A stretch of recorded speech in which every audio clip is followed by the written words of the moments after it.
Bien, un saludo nuevamente y nos encontramos en un nuevo espacio para seguir conversando esta vez sobre la capacidad física fuerza.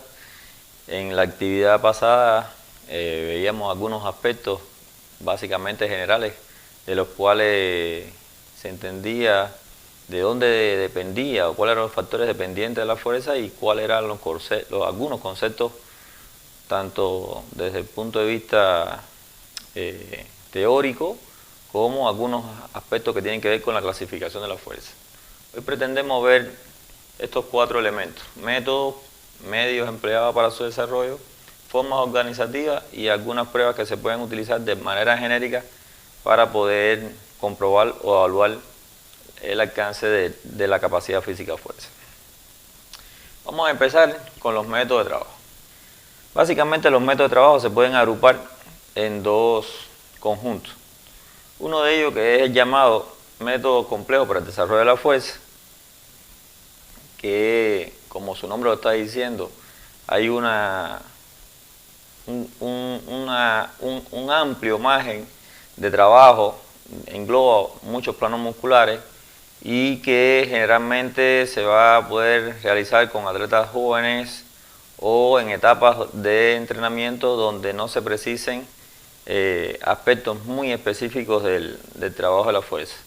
Eso se va a poder encontrar con los llamados métodos para el trabajo diferenciado de la fuerza, y ahí entonces nos vamos a encontrar lo que comúnmente nosotros planificamos en nuestra sesión de entrenamiento y que tienen que ver con el desarrollo de los tipos de fuerza que veremos un tanto más adelante. Vamos al primero de estos conjuntos y vamos a ver algunas características que son propias de él. Bueno, para el método de desarrollo complejo de la fuerza, como su nombre lo está diciendo y habíamos explicado, tiene que ver mucho con las etapas iniciales de la formación atlética, o como había comentado anteriormente, en algunos momentos donde no nos preocupa demasiado hacer un control excesivo sobre los elementos que tienen que ver con volumen, intensidad y demás. Simplemente da la posibilidad de ejecutar cargas o sobrecargas de trabajo, y muchas veces se utiliza la fuerza externa de un compañero, de un grupo de trabajo en oposición o la misma masa corporal como una de las formas de trabajo de esta capacidad. ¿Qué es lo difícil? Lo que habíamos comentado con estos métodos es básicamente el control de ellos. Por ejemplo, cuando trabajamos con el peso de un compañero y estamos cargándolo para transportarlo de uno a otro lugar, pues básicamente se hace muy efímera ahí el control de la cantidad de fuerza o la cantidad de esfuerzo que se ha realizado. Cuando trabajamos con el peso corporal y ejecutamos determinada cantidad de repeticiones, bueno, en atletas que básicamente no tienen un crecimiento importante puede ser, pero en atletas que están en desarrollo, generalmente los atletas infantiles y más en algunos momentos de las edades infantiles donde hay un crecimiento acelerado en un periodo relativamente corto, donde pueden haber aumentos o descensos de peso, pues básicamente resulta muy ineficaz hacer un control en cuanto a repeticiones únicamente porque varían otros componentes que están como variables del ejercicio que modifican, por supuesto, la actividad o naturaleza del propio ejercicio. Ahora, siguen siendo muy importantes porque dan una gran variedad de acciones o de movimientos. Además, se utiliza con mucha frecuencia en momentos que son propicios para luego hacer un uso de los métodos más específicos de la fuerza, los métodos complejos de trabajo de la fuerza. ¿Por qué? Porque dan ese momento o esa etapa que nosotros llamamos como acondicionamiento físico, donde no tenemos por qué hacer uso o abuso de las sobrecargas con pesos libres o con aparatura, y que se pueden ejecutar en disímiles lugares, superficies, dígase en momentos que se hacen en una sala, se hacen en el mar, se hace en la arena, se puede trabajar en césped, se trabaja muchas veces utilizando implementos que son muy elementales, rudimentarios y que propician una, vamos a decir, una gama más que generalmente no vamos a utilizar en el resto de la temporada de entrenamiento. Estos métodos que se van a ejecutar, como van a ver ustedes en pantalla, posibilita otras acciones que normalmente no las encontramos nosotros con cargas libres. Por ejemplo, altas aceleraciones, se pueden hacer numerosas repeticiones o movimientos complicados que generalmente con los pesos libres nosotros no lo podemos ejecutar. Dígase, por ejemplo, que si quisiéramos trabajar tal vez la fuerza extensora de brazos, podemos ejecutarlo con una tracción, con una extensión de los brazos desde la posición de apoyo invertido, y podríamos pasar desde una vuelta de espalda a apoyo invertido y se hace una transferencia de una habilidad a un trabajo de fuerza, que es importante en algunos de los deportes que practicamos nosotros en esta institución. Esto por poner solamente uno de los ejemplos. Ahora, una vez que se ejecutan estos métodos de trabajo, que muchas veces la forma organizativa más común a utilizar es el circuito, como da la opción de transitar por una serie importante de estaciones donde se van a poder agrupar los ejercicios que nosotros querramos. Lo importante después, entonces, ya sea porque el atleta que nosotros estamos trabajando con él aumenta en la edad, es decir, la edad es mayor y necesita otros niveles de fuerza que con este tipo de trabajo es imposible lograrlo. Y entonces por eso se hace necesario emplear los métodos que son diferenciados para el desarrollo de la fuerza. Ahí nos vamos a encontrar entonces los que están dirigidos hacia el trabajo de la fuerza máxima, al trabajo de la fuerza rápida y el trabajo de la fuerza resistencia o resistencia a la fuerza. Vamos a ver cada uno de ellos por separado. Antes de esto nos encontramos propiamente, hablaríamos nuevamente de una de las formas organizativas que nos vamos a encontrar con mucha frecuencia en el entrenamiento y que tiene que ver con la utilización del circuito. Habíamos comentado que el circuito, como forma organizativa, en algunos textos aparece también como un método de trabajo, pero no es exactamente un método, sino más bien cómo organizamos el trabajo. Se puede trabajar y logra una gran posibilidad a partir de que nos da la opción de establecer muchas estaciones y que nos da una posibilidad de trabajar grandes conjuntos de actividades que al final tienen un número importante de planos musculares que son activados durante la sesión. Y además de ello, posibilita incluir ejercicios que básicamente están dirigidos hacia el desarrollo de la fuerza rápida o el desarrollo de la resistencia a la fuerza.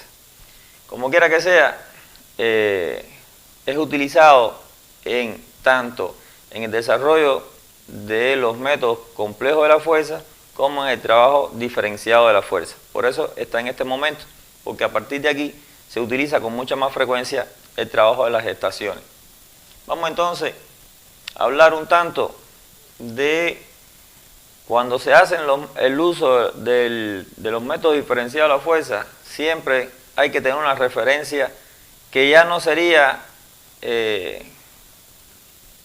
dejarla abierta para un control más o menos exacto. No, con estos trabajos diferenciados de la fuerza hace falta o es necesario tener un recurso que está dado en la intensidad del esfuerzo para a partir de ese elemento poder hacer toda la planificación del entrenamiento. Y el elemento que se utiliza para ello es la repetición máxima de un ejercicio cualquiera, de una actividad que hemos planificado cualquiera. Lo mismo, por ejemplo, si estuviéramos pensando en extensiones de pierna, pues el ejercicio clásico para ello es la sentadilla o media sentadilla, en dependencia de los deportes y lo que se requiera. Si estaríamos hablando entonces de fuerza en los planos superiores y hablaríamos de los músculos extensores, pues uno de los más comunes que nos vamos a encontrar es la fuerza acostado o como comúnmente se le conoce, press de banca. Y así en cada uno de las actividades o ejercicios que nosotros planifiquemos, es necesario alcanzar este 100% o una repetición máxima.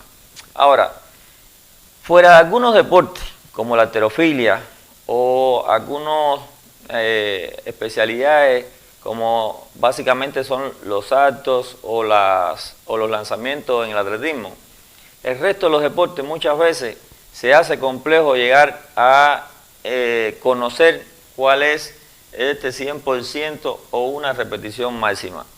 Y entonces, hay varios textos en incluidos a estos dos autores ampliamente conocidos, Len McBeal y Hartman, que han propuesto, en dependencia de las actividades deportivas o los deportes, las agrupaciones deportivas, han propuesto una posibilidad de ejecutar una acción en cualquiera de estos ejercicios pensando que se puede hacer una sola repetición, pero se le indica al atleta que ejecute tantas repeticiones como pueda, de manera tal que no haya que estar preparando constantemente buscando una sola repetición, sino que con el peso con que se cree que se puede ejecutar una sola repetición, se hagan tantas como sea posible. Y a partir de ahí entonces, a través de estas tablas, se puede inferir cuál es el tanto por ciento que representa ese peso a partir de la cantidad de repeticiones que ha ejecutado para el atleta. Y esta es una referencia que nosotros podemos utilizar con mucha, vamos a decir, exactitud a la hora de trabajar.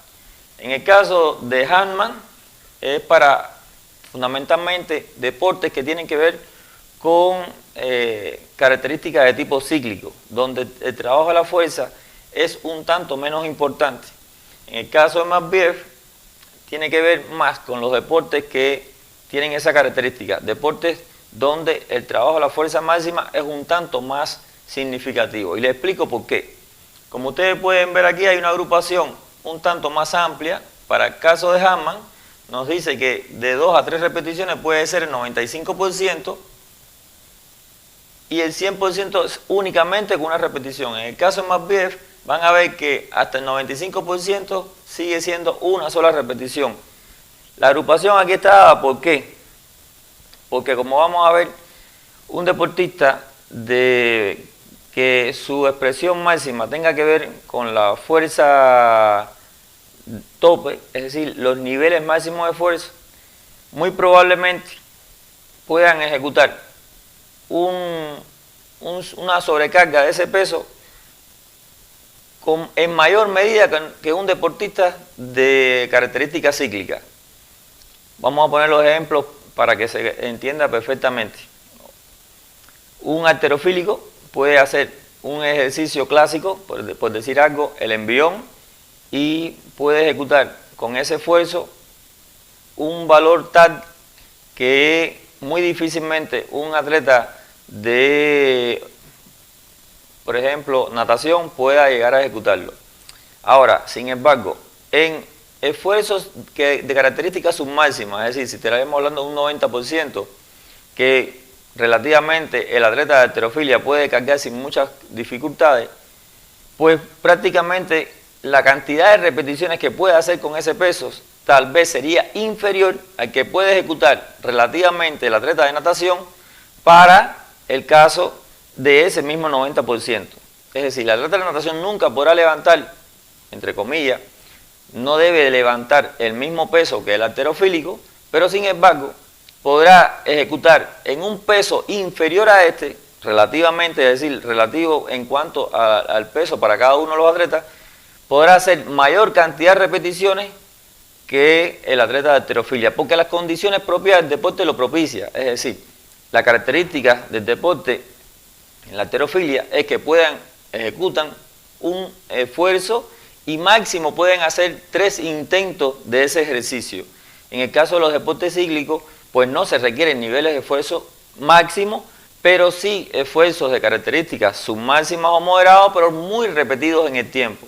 Y ahí entonces que las adaptaciones funcionales de cada uno de estos organismos responden a estas capacidades. Esta es una propuesta que nos encontramos y nos sirve de mucha referencia a la hora de poder establecer las pruebas que nos van a posibilitar a nosotros llegar a alcanzar los niveles de fuerza máxima. Por ejemplo, si un atleta tiene aproximadamente 10 repeticiones con un determinado peso, eso representa, según Hartman, el 80%, y coincide en el caso de McBeal, si pudiera ser aproximadamente de 4 a 6 repeticiones.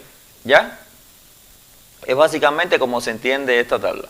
Viéndola, entonces vamos a ir a la característica de cada uno de los tipos de fuerza y cuáles son los métodos que lo propician para su desarrollo. Vamos a ver entonces el trabajo de la fuerza rápida. Existen básicamente dos métodos. Les quiero aclarar que no son los únicos que aparecen en la literatura. He traído los que nos ilustran, tal vez de manera más sencilla, la posibilidad de trabajar estos niveles o tipos de fuerza. El método de contracciones repetidas de baja a mediana intensidad y el método de contraste. El método de contracciones repetidas de baja y mediana intensidad nos encontramos que las características metodológicas son que el porciento de intensidad entrenal va desde el 30 hasta el 50% y que se pueden ejecutar de 8 a 15 series, que cada una de ellas tenga aproximadamente entre 1 y 3 repeticiones.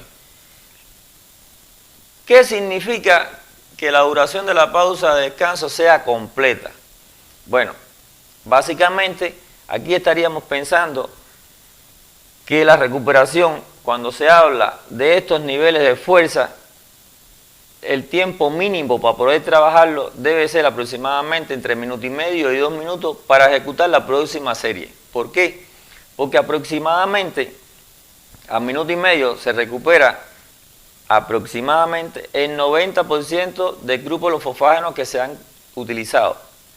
Y es a los 2 minutos donde se puede hablar que existe una aproximación bastante completa de la recuperación de ese grupo de los fosfágenos. De tal manera que estaríamos pensando que la recuperación con este tipo de trabajo es de entre minuto y medio y 2 minutos. En el método de contraste, es un método algo complicado para ejecutar y muchas veces requiere de o una amplia aparatura si estuviéramos trabajando con muchos atletas o incluso que estuvieran trabajándose con ayuda. ¿Por qué? Porque como su nombre lo está diciendo, hay variaciones en el trabajo de las pesas. Se pasa de un trabajo de contracciones máximas o submáximas hacia un trabajo de características explosivas. Es decir, es pensar que estoy trabajando con un porciento de intensidad que me permite trabajar muy pocas repeticiones, dígase una o aproximadamente entre 1 y 3 repeticiones, y inmediatamente después de ejecutar la acción, haber ejecutado una acción de tipo explosiva. Vamos a poner un ejemplo para hacerme entender de manera más correcta. Estoy trabajando, vamos a seguir con la sentadilla o cuclilla, como también se le conoce. Ejecuto una sentadilla con un peso que representa mi 95% y con eso hago 3 repeticiones e inmediatamente dejo la palanqueta y ejecuto un salto hacia un banco donde requiera que los esfuerzos sean cercanos al máximo, es decir, a la mayor altura que yo pueda lograr con ese salto o brinco. Entonces esa transferencia me provoca a mí el desarrollo de la fuerza rápida. Lo mismo puede hacer con la cadena extensora de los brazos. Vamos a pensar que estoy trabajando la cadena extensora, estoy trabajando la fuerza acostado o press de banca, como se le conoce, ejecuto el ejercicio con un tanto por ciento donde pueda ejecutar una repetición. Ya yo conozco mi 100%, ejecuto, por decir algo, con 80 kilogramos, ejecuto una repetición e inmediatamente me pongo en posición de apoyo mixto al frente, lo que se conoce como posición de lagartija, y a partir de ahí hago un empuje fuerte a quedarme suspendido en el aire hasta que vuelva a ejecutar el apoyo. Ese ejercicio se conoce como el método de contraste y tiene características muy semejantes a esta en cuanto a las indicaciones metodológicas. Estos son los dos principales métodos que se utilizan para el desarrollo de la fuerza rápida. Para el trabajo de la fuerza resistencia nos vamos a encontrar dos métodos: método interbárico extensivo y el método interbárico intensivo. La diferencia aquí está básicamente en el porcentaje que se va a trabajar, que se dice que es desde el 30 al 40% cuando es extensivo, y cuando es intensivo entonces sube de 50 a 60%. Con esto van a variar otras condiciones, la velocidad de ejecución y por supuesto la pausa, el descanso. La cantidad de repeticiones que se van a poder ejecutar es de 20 a 30, puede llegar hasta los 60 segundos, es decir, hasta el minuto de trabajo, donde se agrupen de 3 a 6 series, y la velocidad de ejecución es moderada, porque estamos hablando prácticamente que se van a poder ejecutar hasta 1 minuto de trabajo continuado. La pausa puede ser una relación 1-1 o una relación 1-2, es decir, 1 de trabajo, 2 de descanso, si estaríamos llegando a minuto de trabajo. Y la duración entre series es hasta los 5 minutos. En el caso de interbárico intensivo estaríamos hablando entonces trabajos que se reducen en el tiempo, básicamente de 20 a 45 segundos, agrupando la misma cantidad de series, pero ya la velocidad de ejecución es máxima para ese tiempo que se está ejecutando. Es decir, estaríamos trabajando 30 segundos, vamos a poner este ejemplo, y yo hago la mayor cantidad de repeticiones con ese peso de 50 a 60%, la mayor cantidad de repeticiones que pueda ejecutar en 30 segundos.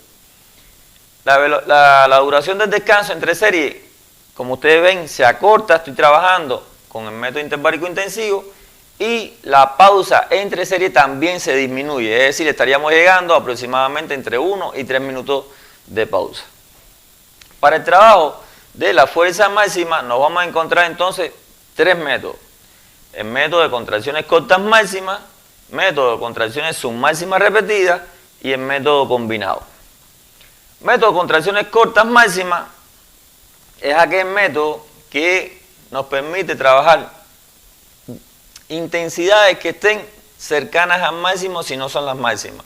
Es decir, se dice que de 90 al 100% de una repetición máxima, la cantidad de series de 8 a 15, la cantidad de repeticiones muy poca, muy baja. ¿Por qué? Porque estamos en límites superiores de los esfuerzos máximos de cada individuo, y la pausa también debería ser completa. Y la pausa completa aquí ya tiene otra complejidad, porque no es solamente que se recupere el grupo de los fosfágenos, que como estábamos comentando, el tiempo mínimo de recuperación debería estar alrededor de 1,5 minutos, 2 minutos, pero aquí los factores nerviosos tienen una implicación alta, y entonces se requiere que este tipo de actividad tengan pausas un tanto más largas. ¿Por qué? Porque la fatiga no solamente es física, sino hay una fatiga desde el punto de vista psicológico, y se requiere aproximadamente entre 5 y 6 minutos como mínimo para poder ejecutar una nueva acción.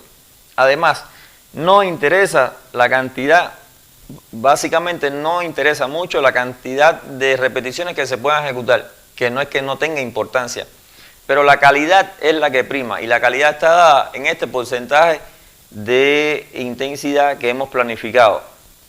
De ahí entonces que, como estamos trabajando además con pesos máximos, hay que recuperar al organismo para que la próxima ejecutoria se realice de una forma exacta y que se eviten además las lesiones. Porque, como es lógico pensar, si estamos trabajando con esfuerzos que se acercan al máximo, pues la cantidad de músculos que están puestos en funcionamiento, tanto los motores que están ejecutando la acción, como los que se oponen al movimiento y aquellos que son de sostén de esa acción, pues están prácticamente al límite. Entonces, se requiere que haya una ejecutoria exacta para evitar cualquier tipo de lesión que se ejecute. El método de contracciones submáximas repetidas es un método que, como ustedes están viendo aquí, disminuye el porcentaje, se trabaja de 70 al 90%, con series de 5 a 10, la cantidad de repeticiones de 6 a 12 repeticiones, y la duración de la pausa va de 2 a 4 minutos. Este método es el que se utiliza fundamentalmente para el desarrollo de la hipertrofia muscular. Es muy utilizado por fisiculturistas o en algunos momentos donde queremos aumentar la fuerza máxima, pero no por los factores nerviosos, que es el que los que se logran con el método de contracciones cortas máximas. Aquí lo que se desarrolla es básicamente los elementos son propios de la contracción muscular en el músculo, que aseguran la contracción muscular, pero a partir de los fenómenos de la hipertrofia. Este método se dice que la repetición décima aproximadamente debe ser ejecutada con fatiga, con cansancio, incluso en algunos textos aparece que debe ser ejecutada hasta la irrupción, de modo tal que cueste trabajo ejecutar la última repetición. Básicamente está pensado para generar, como habíamos comentado anteriormente, hipertrofia muscular. Y el método combinado es el que utiliza de uno u otro y se hace en tres variantes. El método de pirámide, que puede ser ascendente, es decir, yo voy ejecutando con método de contracciones submáximas repetidas, voy aumentando la intensidad en cuanto al porcentaje, por decir algo, empiezo en 70, 75, 80, 85%, llego al 90%, por supuesto voy disminuyendo la cantidad de repeticiones que puedo ejecutar con cada uno de estos pesos, llego a un porcentaje que tiene que ver con el método de contracciones máximas, es decir, estaría trabajando 95 y 100%, y ese sería el ascendente. Puedo hacerlo de características inversas, empiezo por el 100% y termino con un 70%, y existe también la posibilidad que sea, como su nombre lo dice, el método piramidal exacto, donde puede ser subir y bajar, es decir, ascendente y descendente. En cualquiera de los dos elementos, básicamente lo que nos prima es la acción donde no se deben violar ni las intensidades ni los tiempos de pausa. Si estoy trabajando en método combinado, yo tengo que hacer el uso de la pausa que lleva cuando estoy trabajando en método de contracciones máximas y la pausa que lleva en método de contracciones submáximas repetidas. Y no solamente la pausa, sino también la cantidad de repeticiones que voy a ejecutar con cada uno de estos elementos. Básicamente, esto es lo que tiene que ver con la metodología para el desarrollo de los métodos diferenciados de la fuerza. Veríamos, por último, cuál es la manera de ejecutar de forma genérica cómo controlar cada uno de estos tres tipos de fuerza. Bueno, para cuando estuviéramos hablando de una repetición máxima, ya le habíamos puesto la tabla de Matveev y Horgen, donde nos plantea que estaríamos buscando una repetición máxima. En el caso de que no se logre una y que se pueda ejecutar más una acción, pues hacemos una correlación entre la cantidad de repeticiones y el porcentaje que ello nos representa. Y como lo había comentado, en dependencia del deporte, escogemos uno u otro autor. Cuando estaremos hablando de resistencia a la fuerza, pues lo que nos interesa es la cantidad de repeticiones que se pueden ejecutar sin variar la estructura técnica. ¿Por qué? Porque cuando se varía la estructura técnica de la acción, pues entonces es un indicador de que ha aparecido la fatiga y es el momento en decir que ya a partir de ese momento la resistencia a la fuerza empieza a mermar. Entonces, hasta que se estén ejecutando repeticiones con la misma calidad, yo puedo estar evaluando el trabajo de la resistencia a la fuerza. Generalmente se pone en una unidad de tiempo determinada. ¿Para qué? Para que acortar los periodos evaluativos. Hay deportes donde un atleta puede estar ejecutando tracciones y hay algunos que pueden hacer 5 tracciones y otros pueden hacer 80, 100 tracciones sin ningún tipo de problema. El récord mundial de tracciones está dado en más de 10.000 tracciones. Tracciones, estoy hablando de suspensiones en una barra fija. Y cuando hablamos de cantidad de repeticiones por unidad de tiempo, estaríamos hablando entonces de la fuerza rápida, y lo que nos interesa ahí es ejecutar con un peso determinado a partir de las características de cada uno de los deportes que nos interesa a nosotros, incidir con esa intensidad. Vamos en una unidad de tiempo que básicamente está generando aproximadamente entre los 10 y los 15 segundos, porque si no, no estaríamos hablando de fuerza rápida, pues qué cantidad de repeticiones se pueden ejecutar con ese peso. Y ese es básicamente el indicador que se utiliza para evaluar la fuerza rápida. Hasta aquí la actividad que teníamos pensado trabajar en el día de hoy, que básicamente está cerrando la capacidad física fuerza. Muchas gracias.